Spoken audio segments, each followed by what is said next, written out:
Hello, my name is Joel Murphy, and this is Uncommon. Uncommon is a production focused on the why of business, media, and marketing. It's made by my team at Neural, a digital agency for challenger brands and talent.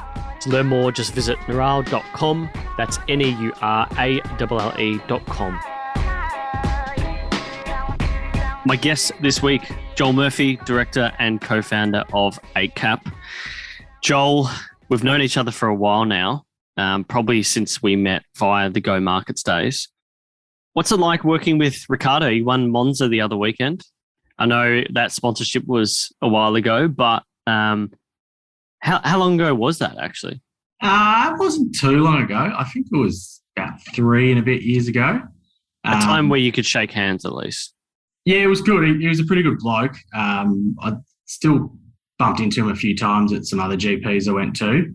I stayed up, watched the whole thing. I still support him regardless of how it went. But for us, it was a learning curve in sponsorship. We didn't really know what we were doing. I just thought, he'd be a perfect person. I'd seen what he'd done with carsales.com. And yeah, I literally Googled I typed in Daniel Ricciardo manager, emailed his manager. He called me back. We had a chat. We went back and forth and we got a deal done in like 2 weeks. No intermediaries involved. No, wanky lunches or anything. It was just all done over text message and phone. And then we did a shoot with him. And the thing that impressed me about Daniel was that he didn't, and maybe that's because he's, in his early 30s and a lot of the drivers are in their early 20s. He didn't look at his phone once while we were shooting. So we did about a 6-hour shoot. His phone was in a bag. He was natural. We, had a good chat about, what we're doing, what he's doing, everything in between in his home city in Perth. Had lunch, had a beer, and he's just exactly how you see him. We probably didn't get the most out of the sponsorship because we probably weren't mature enough of a business because we didn't realise how much work you do to have a sponsorship. You need an extra 10 staff just looking after that sponsorship. But we were happy just to try things differently because we launched a company into a very competitive market. So we're always trying to think of what's something different that's being done in our space.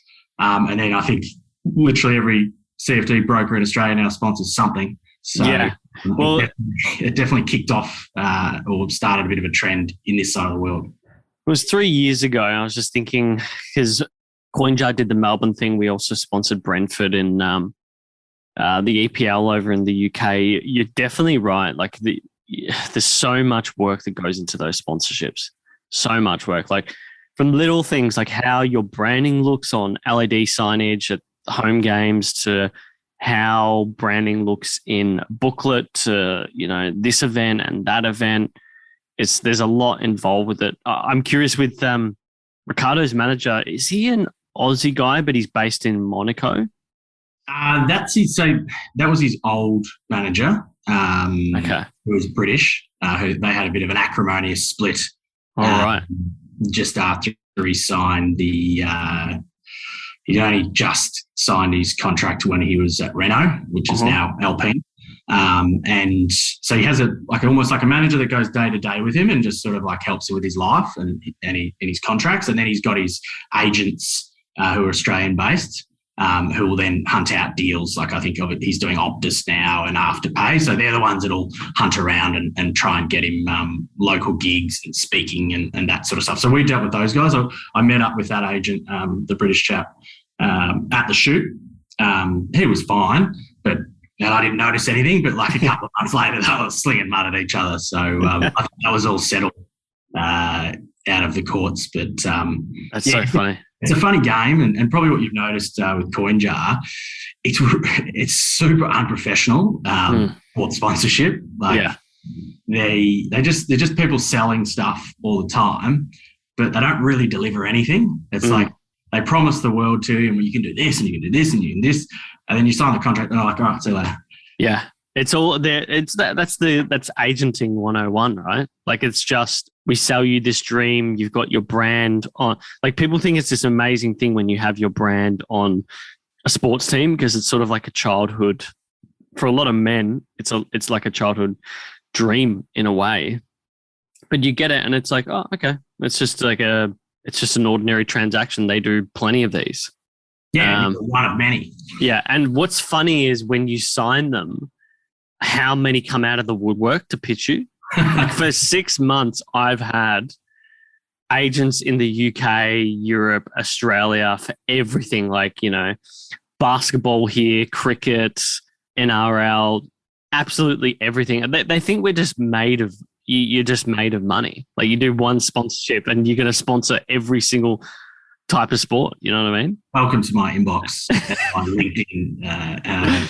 The amount of, I actually like, if I had like what I want to do, like hopefully next year I'll actually step down from a position at Eightcap would be the target, because that would be about 8 years that I've done in the role with how we started in RGM and then got through to Eightcap. But I really want to do a couple of months where I just take up all the offers that I've been, hi, this is so-and-so general manager of the New York Jets, want to invite you to my corporate box. Like I've had so many of those, and I was like, speak to my mates, we should do like 3 months where I just say yes to every email I've got, and I get the tour and we go to a game and we meet the players, then just go, oh, look, we'll think about it, and at least do that sort of world tour. So I haven't exploited the situation yet, and I'm sure a lot of people do. So that's what I'd recommend. Just be nice, always reply.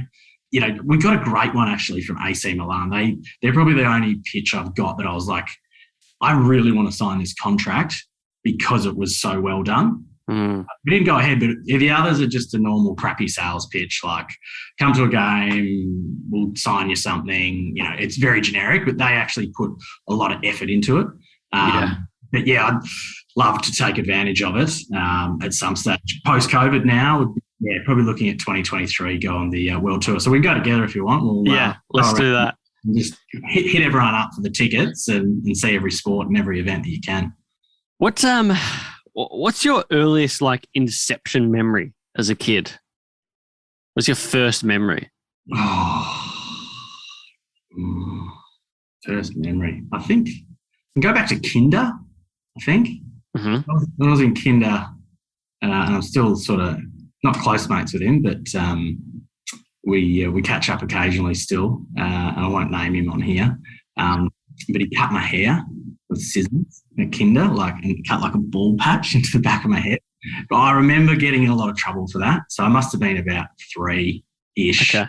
I just remember the feeling of getting my hair cut then, and then just trouble afterwards. So that's probably, he's like an IP lawyer now, like very successful. But, he was the first one to the scissors at kinder.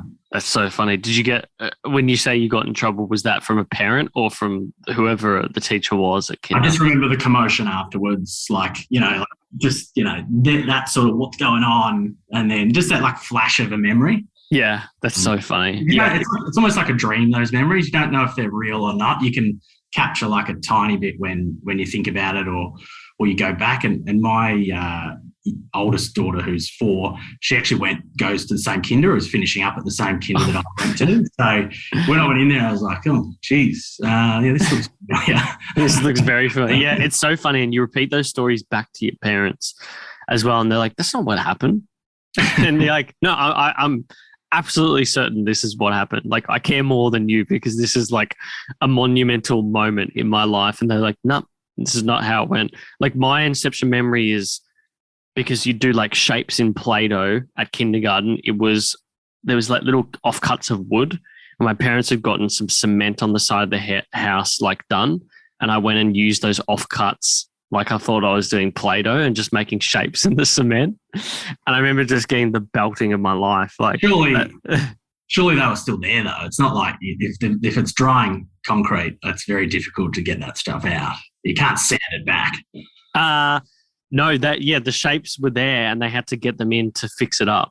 They had to pay. There'd be proper money involved with redoing.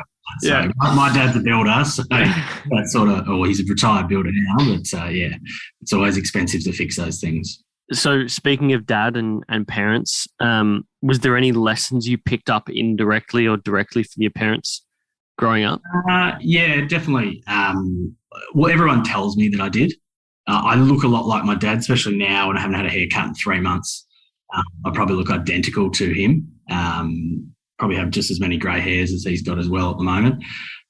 He was basically working for himself since he was 15. So left school very early, as he might have done back then. He left school at 14, apprentice carpenter, and then he's just, gambled his whole life, not gambled, but like calculated risk in building a construction company. He would have built 100 houses, 100 apartments. Every time I drive around Melbourne, I can see what he's done. And when I was at home, it's a strange thing. They're my parents, but I call them Annette and Brian. I never called them mum and dad because the phone would ring and, I was supposed to answer the phone, Brian Murphy Builders, Joel speaking, So it was always like, is Brian there? Is Annette there? So you're that quasi receptionist, but I was terrible at it. So I'd never leave messages. I'd never write it. If they weren't there, I'd be like, oh, yeah, that's fine. Any paper there that I'd forget. So, growing up in a small, medium-sized business family probably had influences on me that I didn't know about. And my brother Luke runs a equipment hire business that he started in the last few years. My brother Patrick's working on a couple of startup projects, and my brother Ben's gone into that property development in sort of role. So I think it's like nature or nurture. You don't realise the effect. And there's one of my mates that I'm quite close with still.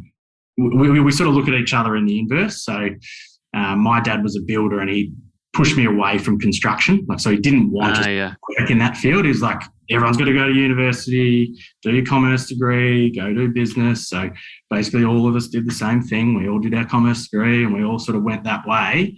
Whereas my mate Dan, his dad was a partner at KPMG, really senior. He's a builder. Because he's like, no, don't do this work. Yeah. This is, mind numbing, politics, do something you love. So, you do something and you look at the downside of it a lot of the time, and you always have that grass is greener mentality. So it's just what you do is, what you end up doing is ideally what you're good at and hopefully that you enjoy.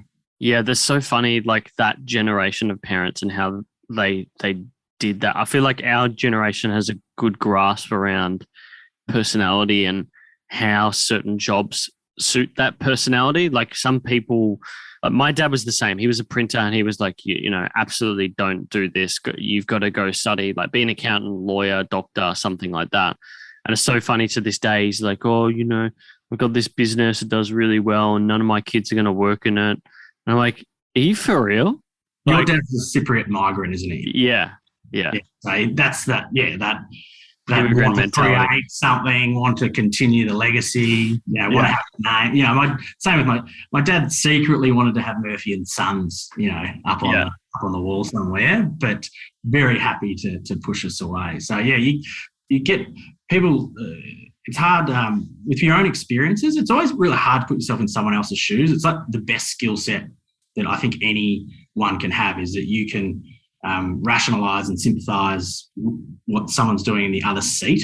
Often you get ingrained in your ways of thinking, and yes, they might have worked for you, and you just get that tunnel vision. Yeah. And that's probably the thing that I've sort of been developing now later is to like not have that really. One of my dad's friends said to me that I look through my life like this. Yeah. And I'm not seeing the rest of it. And I'm, this was a couple of years ago, and he's like, your whole life is the business. You think this is the only business you're going to be a part of, that your life depends on it. You actually got to have a broader look at what's going on, because in 5 years' time, you look back and that'll be not even like a memory, or that'll be something that you did when you were, 28, 29, 30, and then you'll move on to something else. So you do get caught up in such a, like a cylindrical view of what you're doing and what you're going to be and what you're going to do. So I think it's helpful, but you want to speak to as many people as possible, not just your dad. Yeah. And particularly when you're running a business, it can become like that as well. Like you get very wrapped up in your world, because it's like, it feels do or die in a lot of cases. It definitely does. And I'm sure I can see, just from some of your LinkedIn posts, the stresses of having guests come on and cancel, and things that weigh on you that shouldn't. Like it shouldn't be a big deal, but it is. But it is, and you don't. It's like, I'm sure if you missed a week of the podcast, your fans are going to come back the next week because the content's good. But in your own head, you're like, oh, if I miss a week, like, it's over. Yeah, everyone's gone. My audience is gone. It's so. Yeah, I've started to slowly get over that, but there are little things that like really, really weigh on you. Like one big thing that we've learned recently is because we're a smaller, more specialized agency. We've had staff leave or get poached from big agencies, like some of the big six that operate in this space. And I go, fuck, are we going to become just like the feeding ground for the big dogs? And like that, then you have like sort of this, not anxiety, but you just start to think like, shit, am I what I thought I didn't want to be, if that makes sense. And I know that like when you look at it, in years to come, it's like, you have to earn the right to get to those certain places. Like you're going to have people leave. It's just that initial disappointment of someone leaving. And I'm sure you've got probably like 80 staff or something like that, potentially more. That initial disappointment like really cuts deep, but after like the 20th one, you're like, okay. No, it still cuts deep. Does it? Actually got about nearly 170 now, so it's getting out of control, our staff numbers. By the way, just on that, it's hard to work that out with so many businesses, particularly in the finance space, because you'll look at LinkedIn and it says 117 staff or whatever, and you're like, okay, so there's probably like 20% that haven't put their thing in, but there's also like a bunch of people who think that putting in trader at XYZ financial firm is like a career thing. That's got to be one of the work, because we've had people put in like Neural into their like work thing, and I'm like, you've never worked here, man. Like what's going on with this? Anyway. It still hurts though. It still hurts at every level. Yes, you get natural attrition and we've got that, which is fine because you're happy when some people leave and, you give them a big hug and it's, you were about to put them on performance review and it's like, that was a bullet dodged. Yeah. But when you put time into people, it's like, it's really frustrating. So I think we're in that lucky phase in the business. We've done probably a bit more of the hard slog that you've still got to go. We're just in that sort of phase where we can actually work on a few cooler projects. So what we've done is we've sort of spun some of the projects off into new businesses, and then we've given staff equity in those businesses that have come up with the ideas. So, they can see that if we get some of these projects to a certain point, that there is that potential large payoff. So, and then once you change from an employee to an owner, then we know that when they go home, they're thinking, what can I do next? So we change the mentality of those sort of senior employees. So we've probably got a dozen of our senior staff that have equity across different projects that we're running. And we think that's going to drive those businesses because, we've only got so much energy, like this, you've got a finite amount of time that you can burn through. You can't work, 6 days a week, forever. You do run out of petrol and, even if you think you're still doing the hours, you're not doing them effectively. You're making mistakes, you're alienating staff, which I've definitely done on multiple occasions. I've definitely alienated a lot of people along the way. So you've just got to actually find that balance. And I think for us across the last 2 years, we've, recruited people that we know really well from the industry, from out of the industry. And it's now, probably 24 months ago, I still go to bed each night, like, quietly shitting myself. But where now, I could, quite comfortably, probably for the first time, really comfortably go away for a holiday for 2 weeks and just completely switch off. Wow. But that's taken nearly 8 years. So like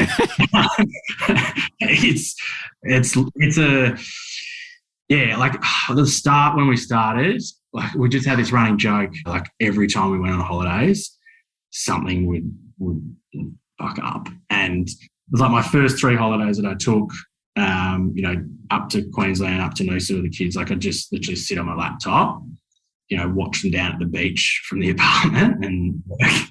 And then, I'd get down to the beach at 6 o'clock at night for, half an hour or something. So the roller coaster of of doing, being an owner operator.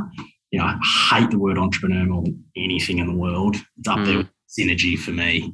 Synergy. Words that are used, buzzwords that are just, they're taking a life of their own. Like, if you're a business owner or a business owner operator, like, it's so addictive, the rush though. Like, the lows are terrible. Like, everyone definitely goes through bouts of depression, but the highs then is the reverse of that. So yeah, it's a drug, really. That's the best way of looking. It's addictive.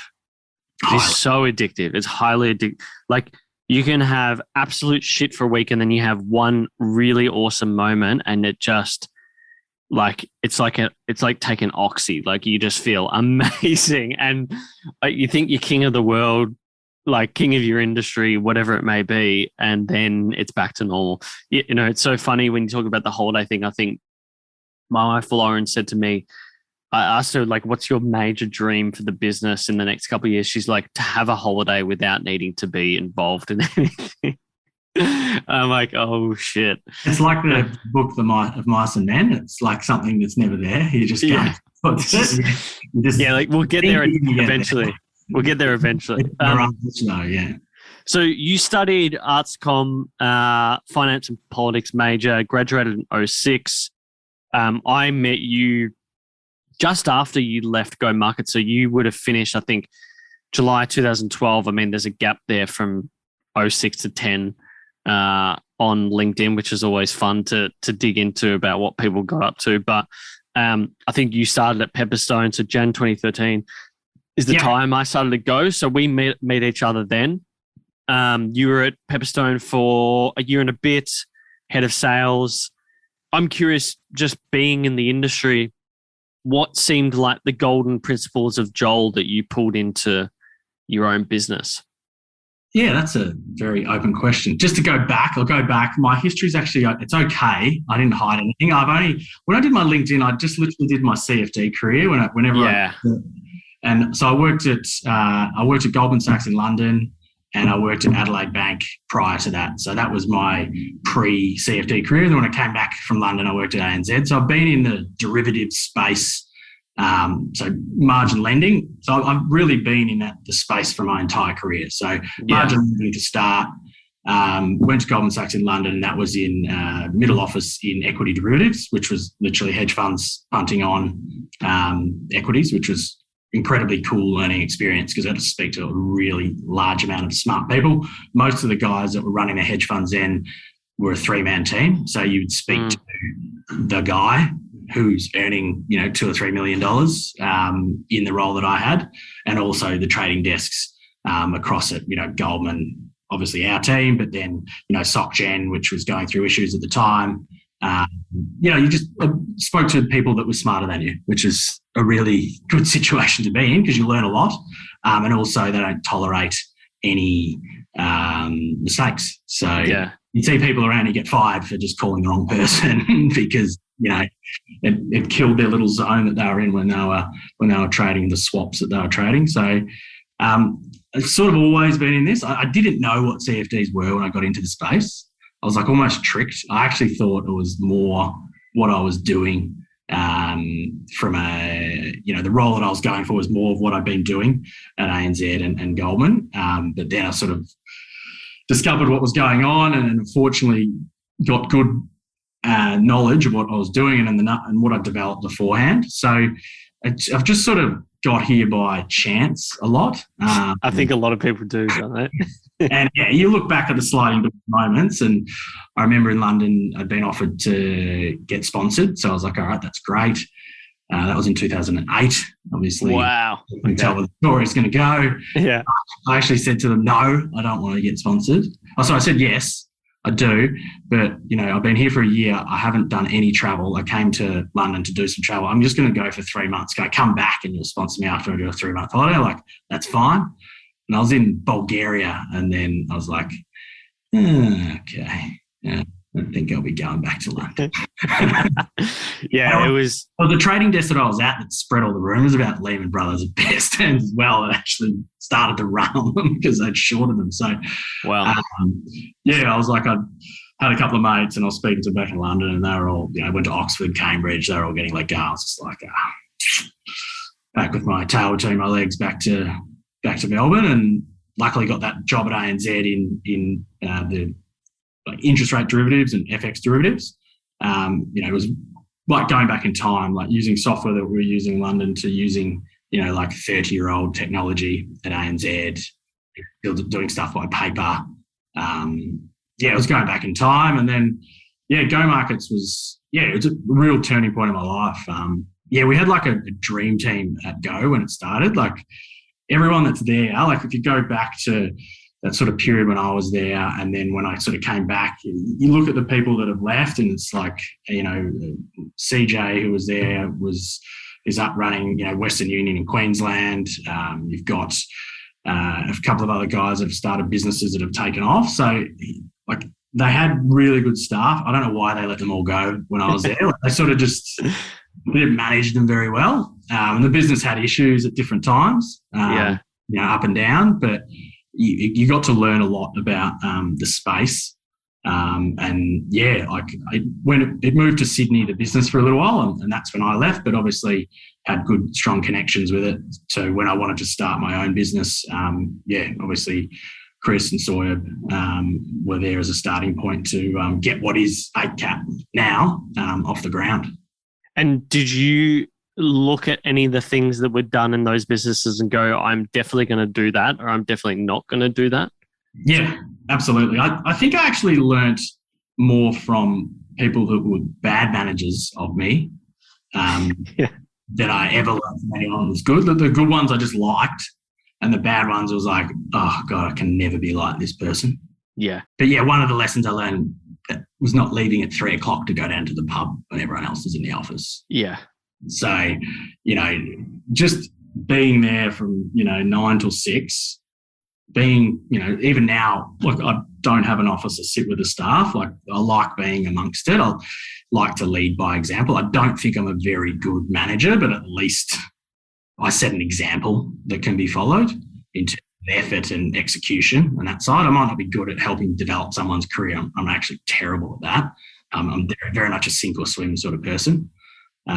Because I liked that. I like just to be like, all right, go do that, work it out.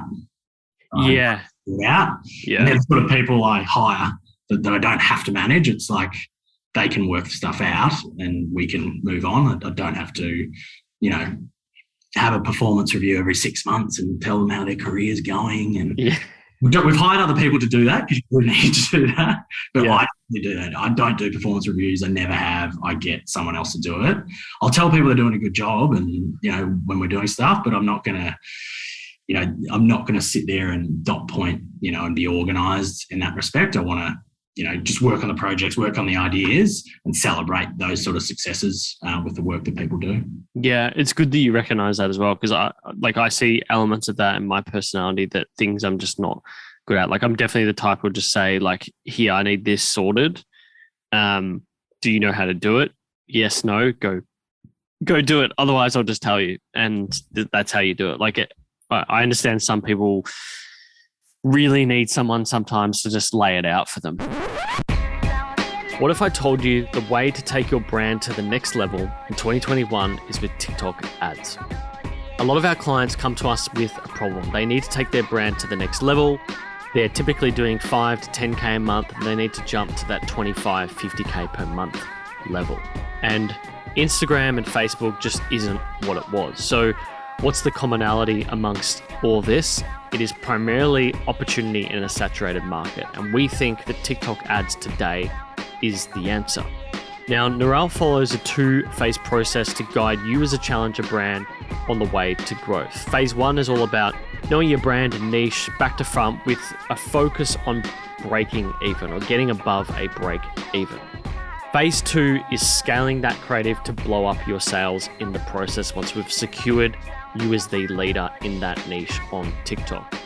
You do this with the right partner, a committed partner like Neural, and you'll build that confidence in an area that has typically been saturated in the past. There's not a silver bullet. and we'd love to chat to you. So book in a consultation with our specialist team. Just go to neural.com/TikTok. That's NEURALLE.com/TikTok, and we'll chat to you from there. Before we get into the Eightcap Foundation, so we've got to touch on this whistleblower event, of course. I'm sure you've done it to death a million times. There's been podcasts. We'll link all of the podcasts in the show notes as well, so people can go check it out. Yeah, Angus did a super job on the podcast series. Great job. Really detailed episodes around what happened. But I remember hearing about this when you were at Pepperstone. At the time, I was at IBISWorld, which is sort of like a data analytics company, but I remember Chris Gore telling me, because I was still hanging out with those guys on and off during that period. But essentially, you're a whistleblower on probably one of the largest insider trading events in Aussie history. It was around $8 million in total. You were head of sales at Pepperstone at the time. You basically noticed some suspicious trading from this guy, and people go, "Oh, geez, how would he have picked up on that?" I mean, as staff working on like the books and looking at the whole list of clients, you would just pay attention to people who were doing well and see if you could either mimic it. Could you learn stuff from how they were trading? Could you build a relationship with them? So you just be genuinely interested in what people were up to. So anyway, you found this guy, Lucas Kamei, started digging, realized he was trading on ABS data, put the dots together, see if he's got any mates in Canberra, work out that this Chris Hill guy existed. You called him, and then basically realized he was working on sensitive data, and you tipped off ASIC. 3 months later, after them, I think I know what ASIC and AFP were like at that time. They were pretty heavy-handed on this industry, and they were looking pretty deeply into this sort of stuff. So I read at some point they had like maybe 80 officers working on it. But yeah, they basically realized that these guys were insider trading on Aussie dollar trades, essentially. And they found this scheme, I guess you could call it. And the thing that still blows my mind is that for all your troubles, they let you go at Pepperstone. And we'll get into that in a moment. So probably not. I probably won't. Probably not too deeply. But looking at that period, what was the biggest insight you pulled from that time that you put into action first thing at Eightcap? Was there anything around risk management or anything like that that you really learnt? Not really, actually.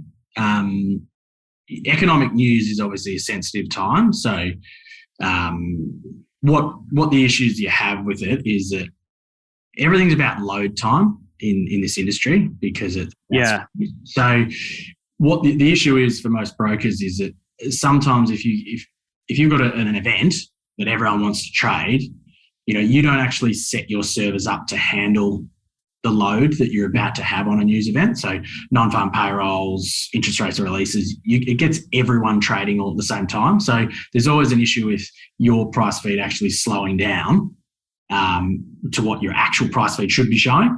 And then there's people out there arbitraging this all the time and have been for 10 years. So they do it like a lot of people do it or have been doing it, they hack you. So they'll sign up multiple accounts and they'll try and slow your server down.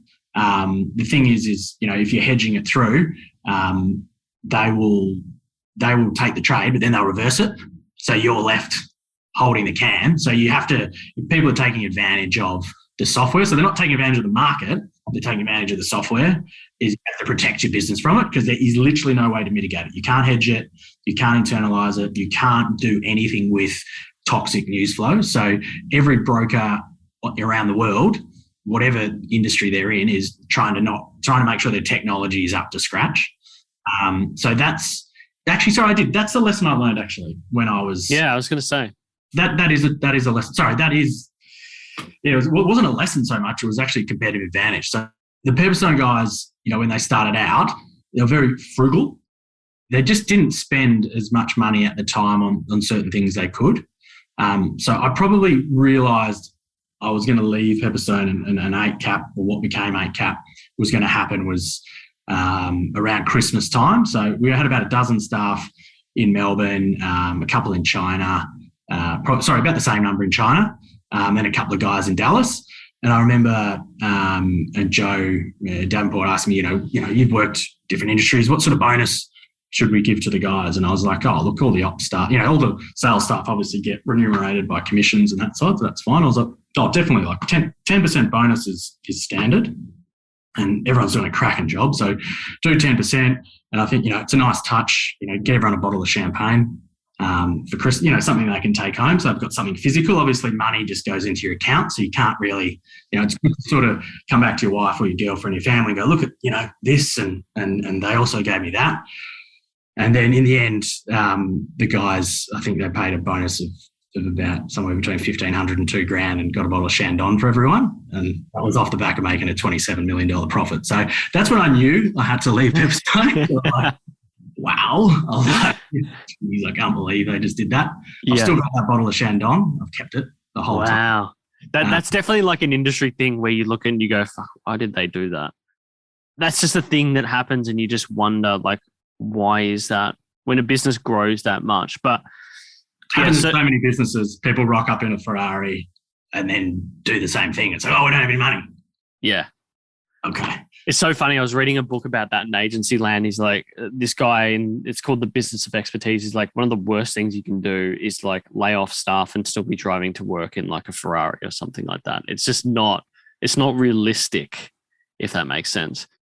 Okay. So you probably won't want to comment too much on this component, but like I said, the thing that baffled me most, I remember because we knew each other then, I was just like, wow, Joel got let go. Now, obviously, you're not going to say why in particular, but the official line from Owen Kerr was global FX market volatility, yada, yada, yada. I don't think that the Swiss trade event, the CHF Euro event had happened then. I feel like that was like 2016. Yeah, that was afterwards. Yeah, so I was just thinking the market was still booming. Yeah, the market was booming. I mean, I don't believe Owen Kerr, so call me biased, but obviously you had intended to move on. It was in the back of your mind. Was the split amicable? Were you just like, okay, that's fine, like may as well? Can't really comment, unfortunately. Yeah. Signed it. I might comment in the future when I have more money and I can afford to be sued. Yeah. So I will probably comment in a couple of years' time on what fully occurred and through the whole thing. Yeah. Yeah, I got some advice on it recently. They're like, don't do it. Well, look, I'll say as a commentator, you're in big trouble. So yeah, I'll say big trouble, but it's just you're going to be in court. So the optics on it weren't good. Is all. Yeah, but I mean, it's pretty obvious. I started my own business and had an issue over a bonus, and a bonus probably would have helped with the business, and we settled the matter, before it went to court. So, I mean, you can read into it of what you think happened. It's probably all pretty obvious to anyone watching the podcast. So, which is, like it's probably for other, like looking at other people, like that's what probably yet again another lesson, not that I'm disclosing what happened there, is that, with our really good staff, we're sort of including them in the business in ownership and projects and supporting them on the ideas that they've had. So that's probably another, sort of indirect lesson that I learned over my career, not at Pepperstone, at all the places that I worked at, is to support your staff. It's not an abnormal thing to see in the industry. There's just certain stuff that... It's definitely happened. I think, Joe was pushed out of Go Markets before he started Pepperstone, and it's happened to other people. So, I think probably the only thing that yet again, I can't say too much, but I like the fact that with the podcast that people actually know what happened now. That, my involvement in it, which probably was, I didn't want to get any fame for it, but I was sort of frustrated that, I did a lot of work and then it was sort of, my name was never really mentioned. So you don't do it for some sort of 15 minutes of fame, but it was more like the fact that it was like, someone else did all the work that you did, and you didn't do anything. Whereas I think that was obviously handy with what Angus produced. You could see actually what occurred. It wasn't just PR coming out of AFP, ASIC, Pepperstone, of little sound bites from the trial of this is exactly how it was all put together. And I think that's what made it so interesting, that it was the true story of what occurred, rather than 5 or 6 articles that came out that were written quickly. And that's what this whole podcast world sort of is. You want to know what actually occurred rather than reading, 1,000 words on something. People really want in-depth analysis on topics and events. And yeah, surprised at the success of this. Like, I wasn't big into listening to podcasts.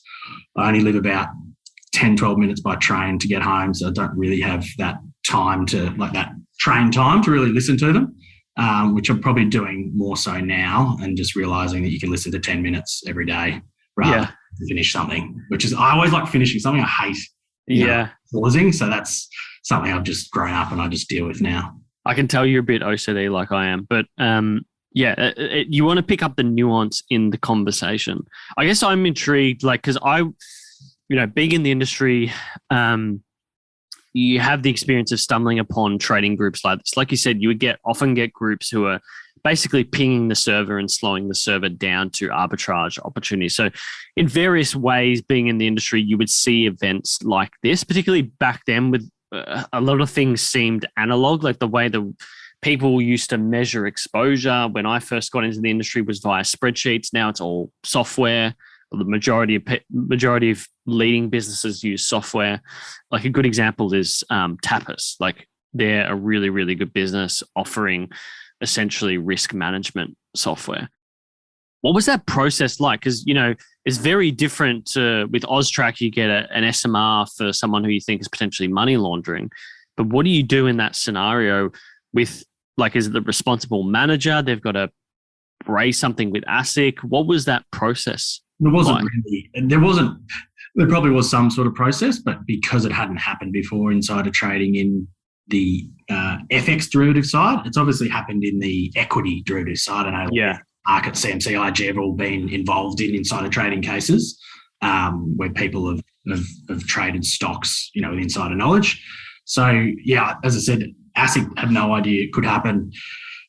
Part of what I did, the work that I did, I was really educating ASIC and the AFP of how the product worked, what the people were doing. So they had no idea about trading derivatives. Even ASIC's knowledge of the industry was pretty poor back then. They pretty much issued licenses back then around my Pepperstone days, to anyone.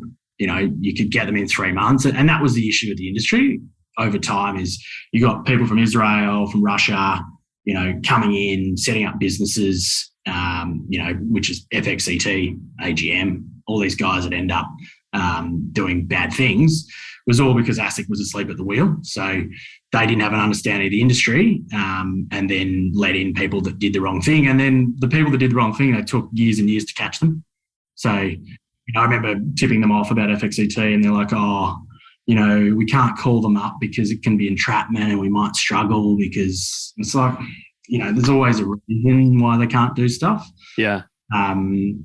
They're just slow moving. And then it's like, this industry's so bad. It's like, well, these are the people you let in from another country that don't really give a toss of what happens here.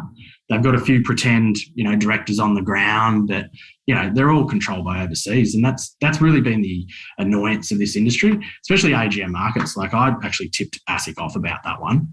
Although that's been made public until now.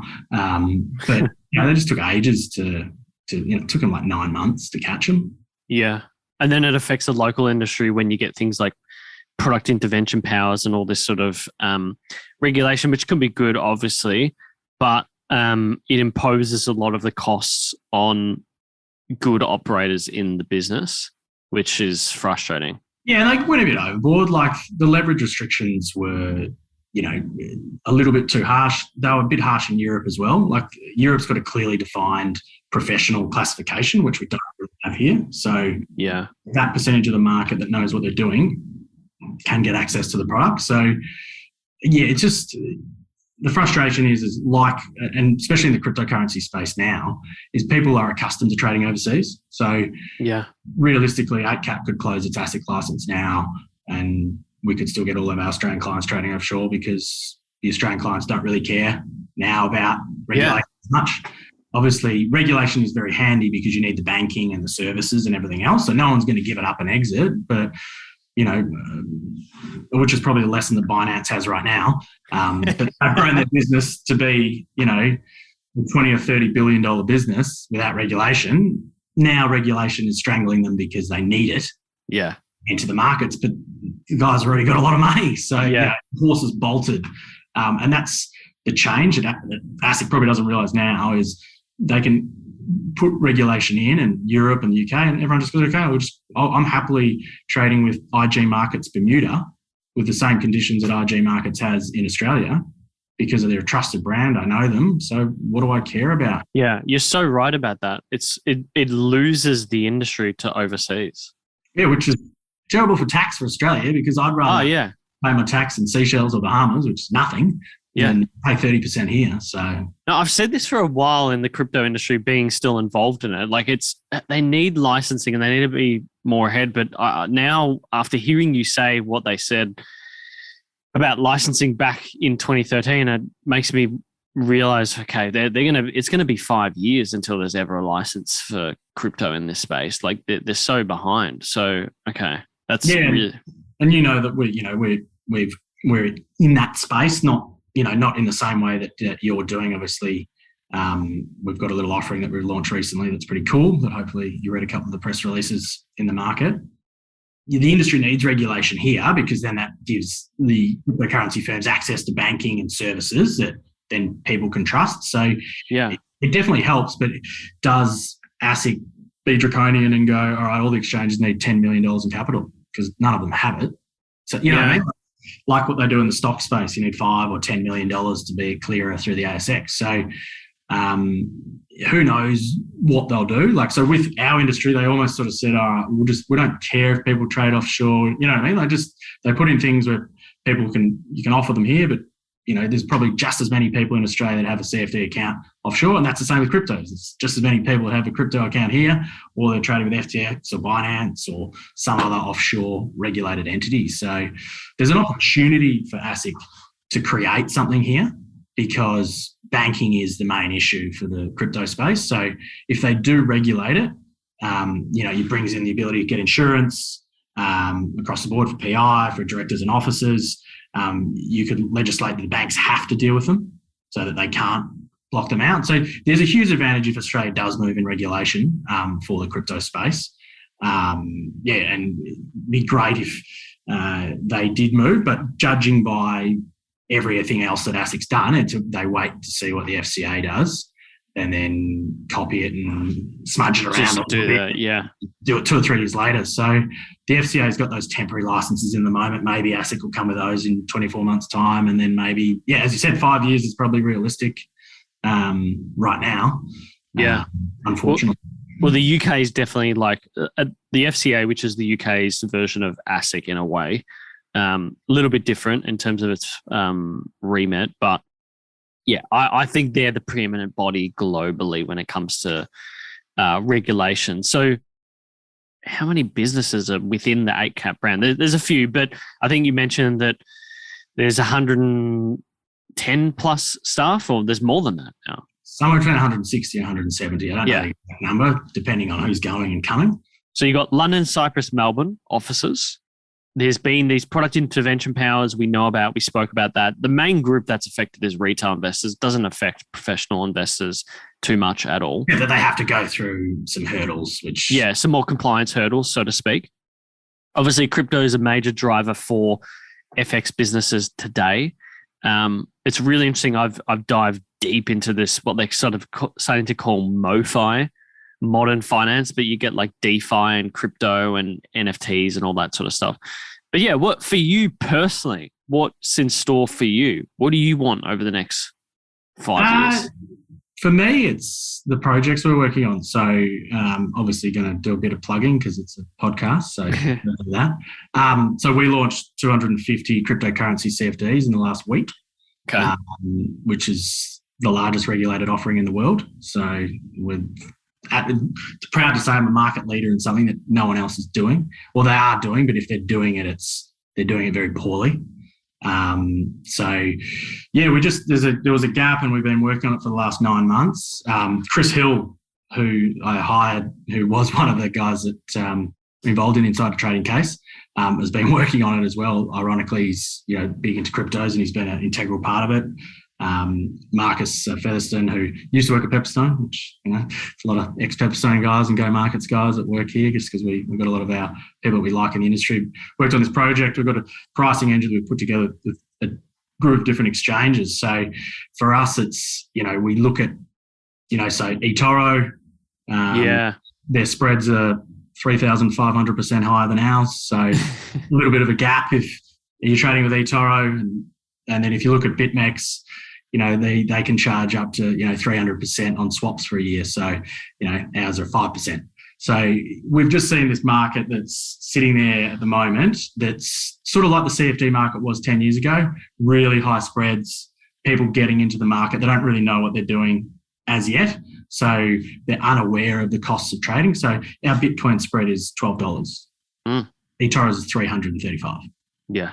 It's massive. IG is like 200, Capital.com's 150, and all of their swap costs or interest costs, if you're holding a position, at 20%, 30%, 40%, 100%. So there's this just market of people that they're going after with really simple trading platforms that confuse the product between, is this a cryptocurrency or is this a CFD? And so we want to wedge ourselves in the middle and go, all right, if you're trading with Binance, obviously they're closing down their derivative product because the banks have told them they have to, otherwise they can't do deposits and withdrawals without having a license. So we're sort of pushing into that middle ground to go, look, you can trade with us on a MT4, MT5. We've got TradeView coming as well in about a month's time, to have a cheap product that doesn't have huge costs.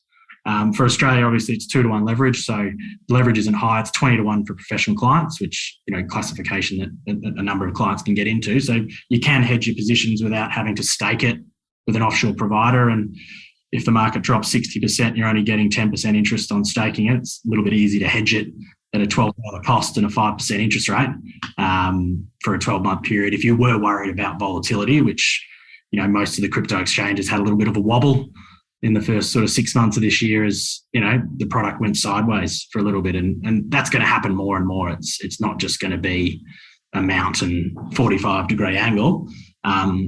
Products are going to come and go. Regulation's going to change the product.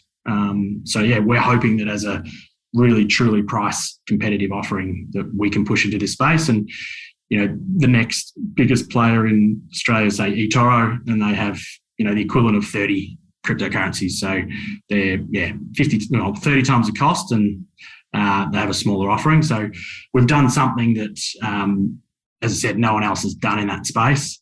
It differs a little bit from FTX and Binance because we're not charging hourly rates. It's only a daily rate. So if you're in and out within a few hours, yet again, you're saving a heap because you're not paying any interest costs, where a derivative on one of the overseas or offshore exchanges is the cost of clicking in hourly.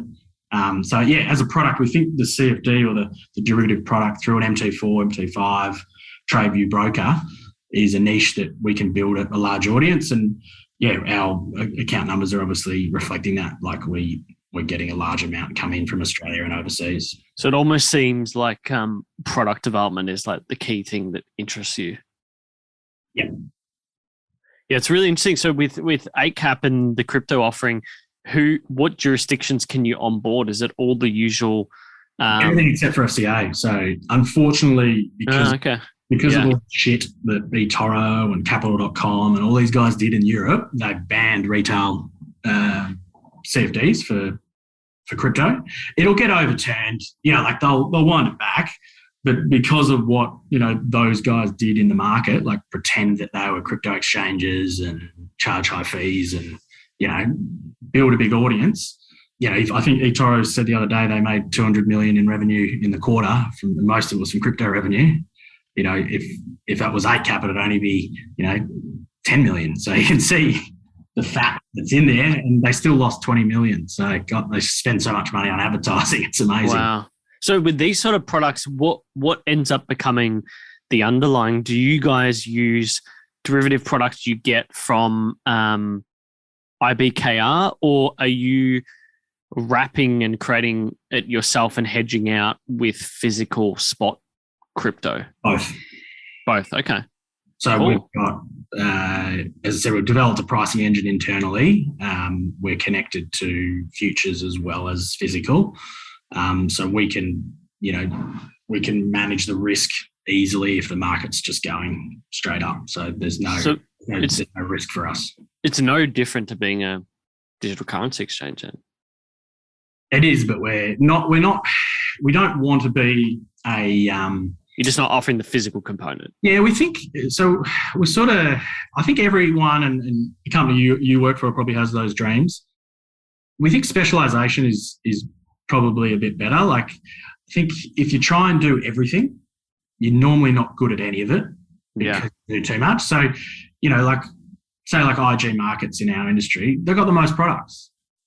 None of the trading conditions are that good, but if you want to trade some weak future, go to IG. Like, they've got it. So that's their competitive advantage. Is we've got stocks, physical, we've got all these CFDs, but trade on a couple of pip spreads on FX. Like, you're not going to do it. So we want to be the home of derivatives regulated for crypto trading. We still obviously have a large market of other, we've got single stock CFDs for Europe, US, Australia. So we just want to be a derivatives broker, and that's it. And we've got lots of partnerships we're working on, and we want to just be the best at it, rather than, there's other CFD brokers that are trying to be stock brokers. There are other ones trying to add crypto exchanges on, and they're also different in very different operations. Work you have to do. Yeah. Crypto exchanges need a massive clients that's greater than the other two.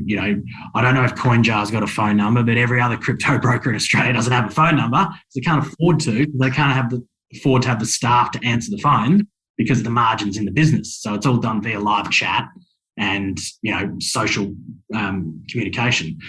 Stock clients tend to be then a different age profile depending on what they are. Do they want a HIN? Do they want to trade in custody? So all the entities are trying to put them together. There is synergies, but there isn't synergies. There's just a lot of costs. So we're hoping that if we can have, like a profound offering in our space, is you'll come to us. And I think that's what's happening. You see crypto traders, they trade on TradeView and then they go execute somewhere else. Most crypto brokers don't really have good charting, or they just have TradingView for charting. So you are using other services and then you're executing in different spots. So if someone's sitting there on their phone and they're trading with us on MT5 and then they're going back to their TradeView charts to have a look at stocks, to crypto or CFDs, then that's fine. And that's a lot of what the guys that we've partnered with on another project that we're working on do anyway. So, you see the experts have what they want for charting, and charting is separate from execution. So, why should we try to even build the best charting platform when there's other really good ones out there? Is just do what you do best, work closely with those companies rather than trying to be a bloated, Citibank style, do everything and anything and fall under your own weight because no one, the left hand can't talk to the right hand, and and that's sort of we see the market going. There'll be guys that come in and do everything because private equity will give them shit tons of money to have a go at it, but we just still think specialization is key, and still even the biggest companies in the world are pretty specialized. So do you think then for you guys as a business, because of the increased focus on specializing in your certain area, the marketing becomes less about telling people about what you're doing and more about the product development? Well, that's the hope, is that the client goes on a journey with you. So it's not just what you have now, it's what you're working on. And I think a lot of companies out there that we see in the, let's say the additional software space. So they're not a broker or they're a software space. They're getting beta releases out. They're getting their clients to get involved with what they're working on. And people like being an insider, like knowing what's going on. So that style of marketing, I think works really well, of letting people on the inside and seeing what's going on and getting their opinion. And it's like that crowd-based, knowledge that then you get back in. Like community almost. Exactly. And that's what everyone's trying to build within their product, because that community might not be something that's on a Discord channel. they're still the sort of people that are going to tell all their friends, and friend referrals in all products is still, 20, 30% of how everything occurs. So, if you can focus on specialization, doing something really well, people will tell others, because everyone likes to brag about having knowledge that someone else doesn't have. So whether it's a restaurant, whether it's a mobile phone, whether it's a podcast. Yeah. So I've been listening a lot to a podcast. I think it's called Modern Finance. It's with Kevin Rose. Let me double check this because I know Jacob will come in and put in the show notes. Yeah, Modern Finance, Kevin Rose, really interesting because it sort of covers all this DeFi, NFT space, like really a lot of NFT stuff. For me, being in the sort of entertainment marketing realm, things like Rally and NFTs have been, they have real application, and we're starting to look deeply at that for creators that we have on our roster. You're obviously more than dabbling in this world. We're both looking at crypto, so to speak. We've got this Cambrian explosion of DeFi. A lot of people are starting to call traditional finance businesses TradFi, which I find absolutely bloody hilarious. What, for you personally, most excites you in this space? Just, it doesn't have to be anything to do with Eightcap, but, have you dabbled in NFTs? Have you dabbled with DeFi? Like, are you on these Discord channels just looking at it going, what the hell is this stuff? Is there anything for you personally that fascinates you? Yeah, it does, because I'm still, like we're talking about with our parents, I still have that tunnel vision. So most of it I don't actually believe in, but I have an open mind to all of it. So I thought that Afterpay would get shut down. Really? Yeah, I thought a couple of years ago, like, geez, are they really going to let kids just borrow money like this? This product is just, wow. It's like, they're like the slumlords of borrowing. Like, let's get the people with the least amount of money and give them debt. Yeah. and lots of it. And lots of it, and make heaps of money out of it. But because it's such a big industry, the regulator's like, let's just let it go because, we've got so many good ones here. We'll keep it going. So, I've got it wrong so many times on having an opinion on things that it's like, all right, well, we've got a diverse group of people here, and if there's a market for it, we'll look at what we're doing, and that's what I think I approached you. How long ago was it? About start of this year? Yeah. So we were picking your brain because we were launching a couple of products. We've got a podcast series that's not as well attended as yours as yet. I think we had 100,000 views on one of our shows the other night, which was good. But that was what we looked at. We were looking at things, what aren't people doing? So there's all these experts out there that talk on TV about what happened in the past. There's always, something happens and they interview someone from ComSec or, wherever, and they're like, oh, yeah, Guatemala had Bitcoin as a currency and blah, blah, blah, blah, blah, and that's why it went down. And everyone just repeats the same crap ad nauseum about what probably happened. But they don't really know. They're just really regurgitating a lot of stuff. Yeah. That was El Salvador, wasn't it? What country? Was it El Salvador? It was El Salvador, yeah. Okay, so Guatemala's only a couple of countries above. Yeah. We've got an office there. That's why it was in my head, actually. So that's our South American office. So hello to the 15 staff that we have there. I can't wait to get the postcode because cool country. It would be nice. It would be lovely.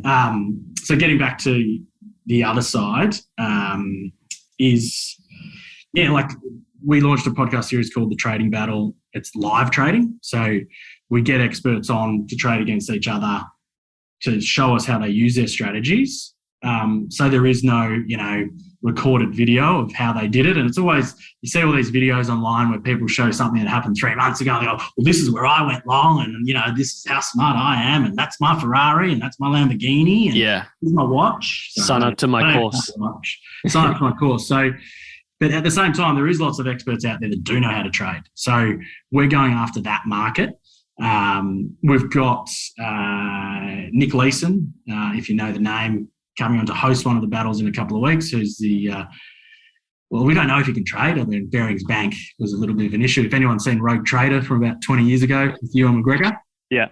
But we're getting people on that do know how to trade, trading against each other. So that's sort of how we looked at flipping it on its head is let's get the best people to trade against each other. And we were pitching it to you, and you're like, it's actually a good idea. Yeah, it is. We're surprised no one was doing it.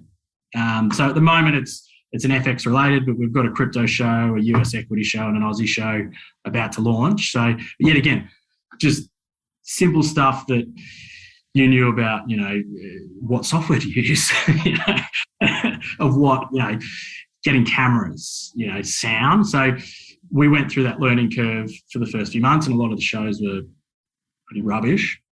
But then now we've got it down pat. So it's a clean, crisp production. Now it's just about getting guests on. The show will probably move to a studio so that we can actually, post-COVID, we'd actually like the traders in the room together, like a massive big screen behind them that they're trading on, like a weather screen, and people can actually touch and feel. We hope to get that part of the show running in a couple of months' time. But we think that they're the sort of products that, it's not just FX. It gives us the access to crypto, to equities, to other products. So like Eightcap specialises in this, but we want to have some other companies that specialise in other areas, but interrelate to a degree. So, we can have a relationship with a coin jar through the trading battle, but also we've got a relationship with Eightcap or a relationship with Self-Wealth in the stock space. So you're still getting different brands, getting into different areas and using that as a competitive advantage because no one else has that series that, we're involved with at the trading battle. So it distinguishes us from every other CFD provider, but also, gets other people from the equity space and the crypto space to know who we are because we've got that cross-pollination of experts in each of these fields trading each other. We've got some ideas, like Royal Rumbles and, Yeah, that stuff's fun. It makes the space interesting. And it's fun for our staff because it's not, it's a project that's spun off with a different group, but we've got that involvement from Eightcap's side. There's another project that one of your old mates, Rom, from Eightcap, working on. So that one's more about, financial influences and some trading software that we've built. Yet again, just something I'm involved in separately, but, the staff that we have here at Eightcap, we sort of view as a nucleus for lots of different projects. Eightcap is just one of them. There's another project that one of the guys that I hired from into F004 has built this software that I invested in and I'm doing some work with. I don't know if you've ever worked with Rupert Hadlow before. No, but the name rings a bell. He did a lot of work sponsorship with Everton and that space of the industry. So that's probably where you might have heard from there. But he worked across Advantage a long time ago. Yeah. So he's started a platform called Advert Trader where you sort of the lastminute.com of advertising. So you can, put your billboards in and it's just launching now. It's like a really cool startup that it's right at the start of the journey. So anything that I think I'm involved in another PSP company called PSP Box. So anything, because what you find is with these companies and what you're running now at URL is you learn tech, legal, accounting. It's just a product at the end, and you can get that product and then get another product in front of the rest of the machine. So if you understand the machine and how that works, you can be part of any business that's going. You don't really have to understand it too well because what you bring in is, I know how we can put together the rest of this stuff. Like I can help someone build software, but not understand what the software does. Be excited by what they're trying to do. Like, don't really have to know too much. At the moment, the only projects I'm getting involved in are the ones that I can understand because I'm a simple person and I want to be able to touch and feel. But in the future, we'll do projects that I have no idea about, but we know the rest of the entities and how it works. Nice. Well, look, I feel like we could talk about this stuff for ages, but I'm wary of time and I want to touch on some rapid fire questions to finish things off. So tell me, what is your morning and evening routine? I'm not a morning person that same. knows. Probably see if my eyes even coming to the office at 9:30 was a bit of a shock. So morning routine is snooze for at least an hour every 10 minutes. Okay. And then quickly shower. Like I get ready in under 10 minutes and then I'm gone. So I'm happy to get an extra 5 minutes sleep. This is the first time I think I've done my hair in like 6 months. Just get ready quickly. And what about at night? What are you typically doing at night? Have a couple of dogs, a couple of pugs, black form ones. So I used to do a lot of work calls when I did the dog walk, but then I was told need to be just chilled at night. So to make sure you get a good night's sleep. So I'll always go for a walk for like 45 minutes every night. And that's where I just sort of zone out and try and stop thinking about everything. Okay. And are you watching anything at the moment? Is there any series, shows you've been following along with? Yeah, there has been. I've just finished off Godfather of Harlem. It's not very good, but it's got a lot of good actors in it. It was good because I just got back from London and Cyprus, where we've got a CISEC and FCA license. So I had to do hotel quarantine for 2 weeks. So oh wow, I was watching, reading, and playing games in my spare time if I wasn't working. So lucky I could work, because otherwise it would just be the most boring time. Yeah, you would have gone insane. How can I ask, how was Cyprus? Beautiful. Yeah. I'd only been once before, so Iron Apple was a bit of an eye-opener. Yeah. So we've got an office in Limassol, so been there before, but just it's a beautiful country. It's way too hot. Yeah, it's very hot. It's 40 degrees every day. But other than that, like once it gets to like 6 o'clock at night, it's just perfect. Yeah, best time of year is probably like August, maybe September to go. It's not as touristy. It's not as hot. We were meant to be going on a honeymoon there in parts of Europe, but obviously that's not happened at all. All right, last question for you. Best purchase under $200? I'll even go lower, $10. Okay.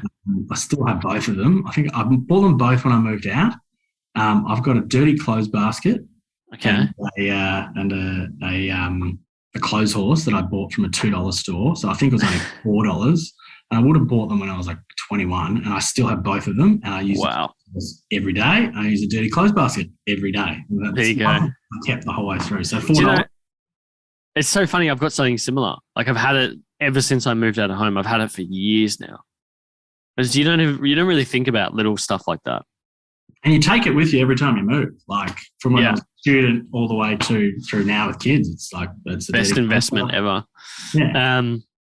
Joel Murphy, thanks for coming on the show. Where can people find you on the interwebs? I don't have Twitter. I don't have Instagram. I have LinkedIn. Yeah. Because I'm old. And I do have Facebook, which I don't really use. So if you want to ever get in touch with me, LinkedIn's the place to get me on. LinkedIn, we'll make sure we link all of that and everything in the show notes today. But Joel, thanks for coming on the show. Cheers, Jordan. Really appreciate it, mate. Thank you so much for checking out this episode. If you liked it, do subscribe. And of course, like it on YouTube if you're watching as well. We'd really appreciate that. For audio, if you've not already listening on your podcast app, you can search for it on any good app, including Spotify, Pocket Casts, Apple Podcasts, Google Podcasts, etc. For video, if you're not watching, you can search Uncommon Podcast on YouTube. It's the first one that appears every single time. But behind the scenes, do follow us on Instagram and TikTok. It's @uncommon_show. But until next time, thanks for tuning in.